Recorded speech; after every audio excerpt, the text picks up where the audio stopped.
जब पीछे हटने का आदेश दिया गया तो नए भर्ती हुए सैनिक ने फिर भी आगे बढ़ने की ठानी। हालांकि वह मौत के मुंह में नहीं जा रहा था, बल्कि उसके अंदर एक आवाज उसे पुकार रही थी। बिना किसी झिझक के वह घने धुएं से भरे युद्ध क्षेत्र में कूद पड़ा। अंततः खाई के नीचे पूरी तरह हारे हुए सैनिकों ने एक अविश्वसनीय दृश्य देखा। वह सैनिक जो पहले गंभीर रूप से घायल था, खतरनाक खाई से बाहर अपने साथी को निकाल लाया। इस व्यक्ति की कहानी साधारण नहीं थी। वह सेना में आने के बावजूद बंदूक उठाने से इनकार करता था। उसके इस विरोधाभासी रवैये की वजह उसके पिता के साथ हुई एक घटना थी, जिसमें एक बड़ी दुर्घटना होते होते बची थी। इस घटना के बाद वह गहरे पछतावे में डूब गया और कसम खाई कि वह फिर कभी बंदूक नहीं उठाएगा। इसके बावजूद दूसरे विश्व युद्ध की वास्तविक लड़ाई में इस व्यक्ति ने अपने साहस से एक अनोखी कहानी लिखी। जब उसने सेना में प्रवेश किया तो उसके अडियल स्वभाव के कारण उसे कड़ा प्रशिक्षण दिया गया। उसके साथियों ने उसके इस रवैये से तंग आकर सोते समय उसे पीटा, परंतु इसके बावजूद उसने हार नहीं मानी। अगले दिन चोटिल हालत में भी वह न सिर्फ अपने निर्णय पर कायम रहा, बल्कि उसके साथियों ने उसे समझाने की कोशिश की कि वह छोड़ दे।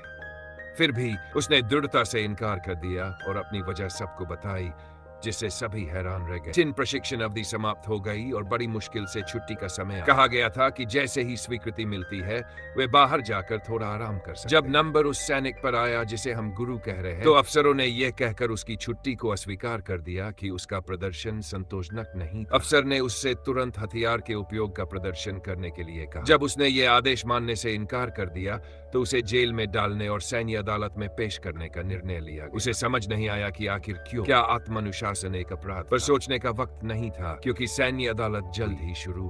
उसका नजरिया शिविर में सभी के लिए नापसंद हो चुका था और उसका निष्कासन भी अपेक्षित था। परंतु फैसले के अंतिम क्षण में एक अप्रत्याशित व्यक्ति ने प्रवेश किया, जो सैन्य वर्दी में थे और अपने हाथों में उस विशेष अनुमति पत्र को पकड़े हुए थे, जिसे पाने के लिए उन्होंने अपनी प्रतिष्ठा तक को दांव पर लगा दिया। उस पत्र में दर्ज विशेष प्रावधान ने उसके हालात को बदल दिया। अधिकारियों ने अनुमति दी और गुरु बिना हथियार उठाए सैनिक बने रह सके। जब वे फ्रंट लाइन पर पहुंचे तो उनका स्वागत मृत सैनिकों के शवों से भरी गाड़ी। ये वही स्थान था जिसे अभेद्य किला का अमेरिकी सेना को हमला करने के लिए ऊंची खाई को पार कर। चढ़ाई करते समय सैनिक आपस में हंसते हुए हौसला बढ़ा रहे थे, लेकिन जैसे ही वे ऊपर पहुंचे वहां असामान्य रूप से सन्नाटा। हवा में खून की गंध और लाशें बिखरी पड़ी थी। ऐसा प्रतीत हुआ कि दुश्मन पहले ही पीछे हट चुका। अमेरिकी सैनिक बिना ज्यादा सोचे समझे आगे बढ़ने लगे, लेकिन उन्हें यह नहीं पता था कि घात लगाए दुश्मन उनके आने का इंतजार कर रहे थे।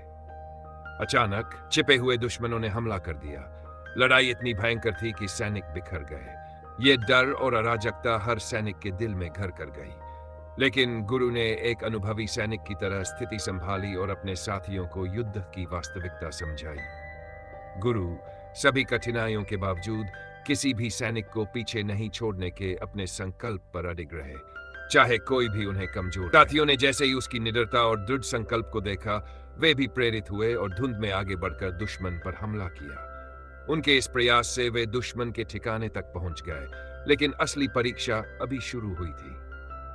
दुश्मन के बंकर इतने मजबूत थे कि यहां तक कि रॉकेट लॉन्चर भी प्रभावहीन साबित हो रहे थे। इसके अलावा चारों ओर दुश्मन का जमावड़ा था, जिससे टुप्पो करना बहुत मुश्किल था। एक सैनिक ने साहस बटोरकर बम अपने कंधे पर उठाया और रेंगते हुए आगे बढ़ा, और उसके साथियों ने भी उसकी हिम्मत की तारीफ की। दुर्भाग्य से उनकी योजना का पता चल गया था और उन्हें पकड़े जाने का खतरा था। लेकिन वह सैनिक यह तय कर चुका था कि उसके साथी सैनिकों की जानें व्यर्थ नहीं जाएंगी। उसने अपनी जान पर खेलते हुए आगे बढ़ना जारी रखा और दोनों पक्षों के बीच चल रहे संघर्ष का लाभ उठाते हुए बंकर तक पहुंच गया। उसने बम में आग लगाई और उसे बंकर में रखा। परिणाम स्वरूप उसका प्रयास सफल हुआ। बंकर के नष्ट होते ही दुश्मन ने अपना लाभ खो दिया और अमेरिकी सेना का आत्मविश्वास बढ़ गया। वे पूरी शक्ति से आगे बढ़े और आखिरकार दुश्मन पर जीत हासिल की। लड़ाई के बाद अफसर ने सैनिकों को वहीं आराम करने का आदेश दिया, लेकिन भीड़ में एक सैनिक ऐसा था जो रुकने को तैयार नहीं था। वह एक एक घायल साथी की जान बचाने के लिए जी जान से जुटा रहा। रात होने तक वह सैनिक आखिरकार रुका। इस युद्ध में सबने अपना सब कुछ झोंक दिया था, लेकिन उस थोड़ी सी शांति के बावजूद खतरे की घंटी अभी टली नहीं थी। अमेरिकी सेना ने सोचा भी नहीं था कि दुश्मन इतनी जल्दी जवाबी हमला करेगा। अचानक सैकड़ों दुश्मन सैनिकों ने फिर से हमला किया और पूरे मैदान में फैल गए। इस हमले ने अमेरिकी सेना को हैरान कर दिया और कुछ दुश्मन सैनिक तो आत्मघाती हमलों पर उतर आए। यह भयंकर संघर्ष सैनिकों के मनोबल पर असर डाल रहा था। कमांडर ने तुरंत पीछे हटने का आदेश दिया। जब सब सुरक्षित स्थान की ओर बढ़ रहे थे, वह सैनिक अब भी घायलों की मदद कर रहा था। बड़ी मुश्किल से जब वह एक घायल साथी को बचाने पहुंचा तो उसने पाया कि वह साथी पहले ही दम तोड़ चुका था। बाकी सभी ने खुद को बचाने का प्रयास किया, लेकिन वह अकेला अपनी जगह पर खड़ा रह गया। उसके सामने युद्ध का भयंकर दृश्य था, जिसमें गोलियों की बौछार और विस्फोट हो रहे थे। वह एक पल के लिए समझ नहीं पाया कि क्या करना चाहिए। वह चट्टान के किनारे पर खड़ा था, जहां गहरी खाई थी, और यह उसे पूरी तरह से हताश कर रहा था। फिर उसने सोचा कि वह निकटवर्ती शहर में जाकर कोई उपाय निकालेगा। उसने तुरंत एक रस्सी निकाली और उसे घायल सैनिक के शरीर से बांध दिया। फिर लकड़ी के एक मजबूत खंभे का सहारा लेते हुए धीरे धीरे उसे ऊपर की ओर खींचने लगा। यह दृश्य कुछ ऐसा था जिसे कोई विश्वास नहीं कर सकता था। तभी पीछे हट चुके एक सैनिक ने घायल सैनिक को देखा और हैरान रह गया। इस बीच वह जान बचाने के लिए एक शव बैग उठाता है और उसे खुद लपेटकर छिपने की कोशिश करता है। लेकिन तभी एक जापानी सैनिक ने अचानक मुड़कर देखा और उसे गोली मार दी। हालांकि वह किसी तरह बचकर भागने में सफल हो जाता है और फिर जल्दी से घायल सैनिक के पास जाता है। यह सिर्फ उसकी मुक्ति की शुरुआत थी, क्योंकि और भी घायल सैनिक उसकी मदद का इंतजार कर रहे थे। जल्दी ही उसे जापानी सैनिकों ने पकड़ लिया। परेशान होकर वह एक गुफा में कूद गया, लेकिन जापानी सैनिक उसका पीछा कर रहे थे और एक ग्रेनेड भी उसके बाद में फेंका गया। चमत्कारी रूप से वह खतरों से बच निकलता है, लेकिन थकावट और कष्ट के बावजूद उसकी लड़ाई जारी रहती है। उसने अपनी ताकत से अपनी और अन्य सैनिकों की जान बचाई। जब वह गुफा के बाहर किसी रास्ते की तलाश करता है तो अचानक एक जापानी सैनिक के पास आ जाता है। वह खुद को छिपाने के लिए एक पेड़ के पीछे दौड़ता है। तभी उसके सामने एक और घायल सैनिक दिखाई देता है। वह उसे तुरंत मदद देने के लिए दौड़ता है।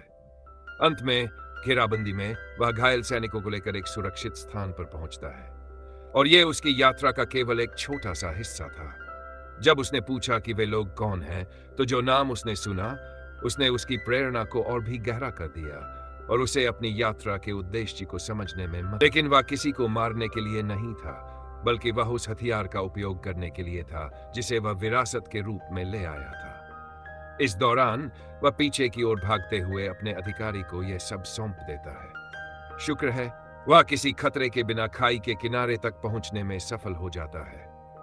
उसने घायल सैनिक को लेकर रस्सी से बांधते हुए खाई के किनारे से छलांग लगाई और फिर पीछे की ओर भागने वाले जापानी सैनिकों से बचते हुए अपने साथियों के पास पहुंच गया।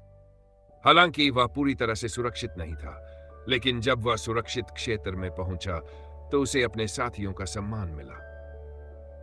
इस समय वह केवल एक सैनिक नहीं था, बल्कि सबका विश्वास बन चुका था।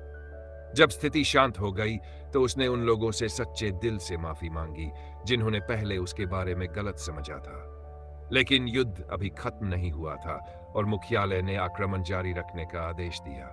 प्रस्थान से पहले सभी सैनिक एक गुप्त संदेश का इंतजार कर रहे थे, जो मुख्यालय से नहीं बल्कि उनके लिए उसकी प्रार्थना का था। उन्होंने विश्वास किया कि अगर वह घायल हो भी जाए तो भी वह घर वापस आ सकेंगे।